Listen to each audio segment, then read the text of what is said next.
বাবু এই যে সে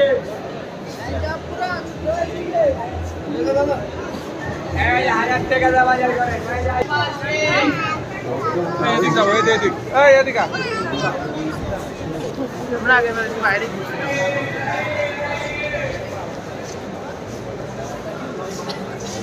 ঘরে জুতা লাই